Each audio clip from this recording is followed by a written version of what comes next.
सारी जांच एजेंसियां आधुनिक तकनीक से लैस है। शेयरों के उधर उधर करने और शेयरों के जरिए पैसा बनाने की कोई भी जानकारी इस दौर में सरकार के पास जब तुरंत पहुंच जाती है तो फिर कोई चोरी कैसे कर सकता है? और अगर चोरी कर रहा है तो सारी जानकारी तो सरकार के पास ही है।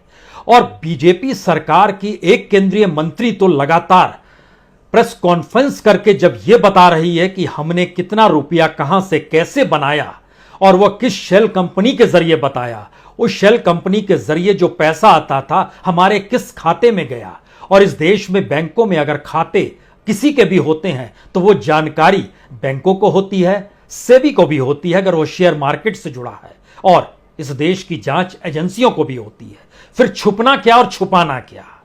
दरअसल ये उस सवाल जवाब का मजमून है जिसमें पहली बार ईडी उलझ कर रह गई। क्या वाकई ईडी जिन 50 से ज्यादा सवालों को लेकर आज राहुल गांधी को सामने बैठा चुकी थी उसमें उसे हर सवाल को कई तरीके से कहने की जरूरत पड़ी? और 9 घंटे जब बीत गए तो उसके बाद जब राहुल गांधी ने यही कहा कि इतनी रात हो गई, क्या रात भर पूछताछ चलेगी?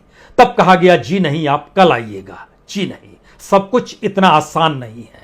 जरा इस सिलसिले को समझिए, क्योंकि सुबह से आपने कांग्रेस का सत्याग्रह देखा, उस तेवर और तलखी के साथ ईडी के दफ्तर में राहुल गांधी को जाते हुए देखा, और फिर ईडी के दफ्तर से राहुल गांधी को निकलते हुए भी देखा।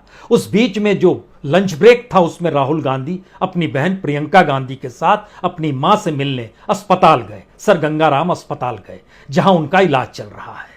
लेकिन पूछताछ के सिलसिले में पहली बार राहुल गांधी ने अपने तौर पर कुछ सवालों को उठाया। क्या वाकई इस देश के भीतर में जो आरोप हम पर लगाए जा रहे हैं वैसी कोई कार्रवाई कर सकता है क्या, जबकि सारी एजेंसियां हाई टेक्नोलॉजी से लैस है?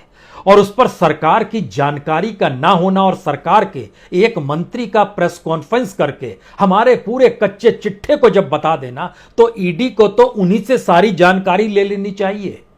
यह कमाल की चीज है ना। 2015 के बाद से तो लगातार हमसे पूछताछ ही हो रही है, जिस बात का जिक्र राहुल गांधी ने कहा।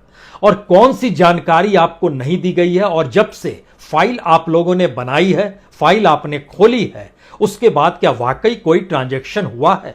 और अगर ट्रांजैक्शन हुआ है और आपको जानकारी नहीं है तो फिर किस बात की जांच एजेंसी हैं आप?